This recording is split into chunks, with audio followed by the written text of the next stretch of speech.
Right, so we took 68, but we got 64 good. The other four couldn't do what is called alignment. You know why? Because we were given a real. We were seeing a lot of trouble with the drone that day, and this. So I start with the 3D model just to show you, like what we didn't see because we didn't have time to go up the hill.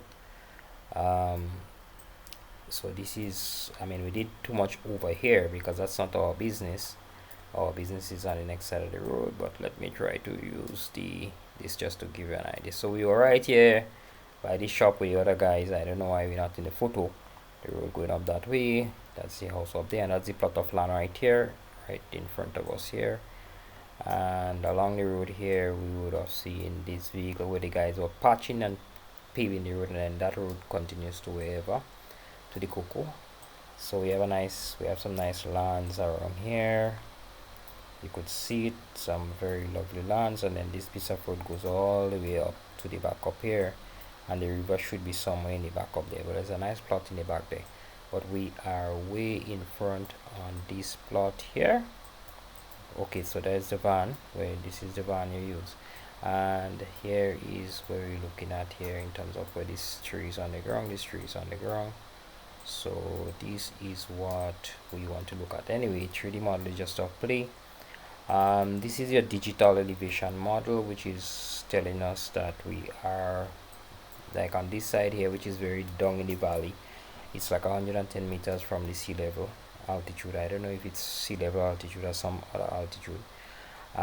Should be sea level altitude. And here we see the road, right? And then we see how everything goes up to the mountain on this piece of road going up there, right? And this is the next piece of road, and this is the plot of land we're looking at here, which I will pull into my own QGIS and do the measurements.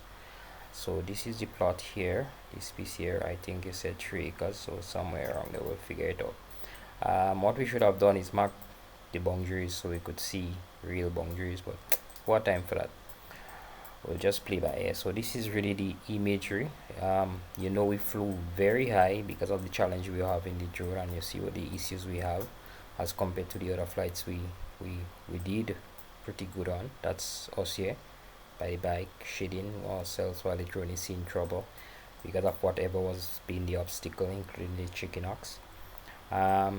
So it's somewhere along here. I guess you see somewhere along here. We're going all along here, and we had to figure out where the 3 acres are. I guess if it's all over here, that's really good. So we got to do some good cleaning up of this area here. There's a little bit of cocoa left in front. That's challenging for me to see because I didn't do a good job here with the drone, but these are cocoa trees, and then we know it has some mangoes and some other trees. There's a breadfruit, and we have another breadfruit, and we have some wild mangoes, I will say, some fallen trees and some other trees.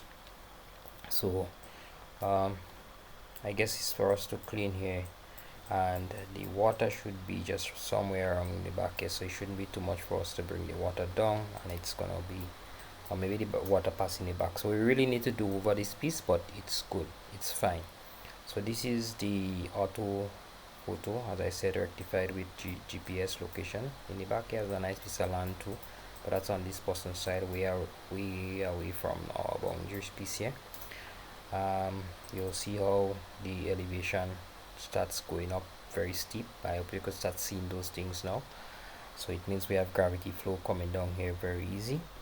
And then you have a 3D, just in case you're like me and you can't see nothing until you really see it. Then you have an opportunity to play around with the 3D now, and this 3D you could see what's happening here. Not the best because we fly very high, but you could see how things are there. The blue little things are the actual images that were used to join and stitch themselves together to make that stitched imagery. So don't be scared when you see those blue things. I will take them out for the final export of this 3D model of the plot. So this is where it goes, and this is what we are looking at right here, those pieces right there. So this is your 3D space that we are digitizing for solar sub.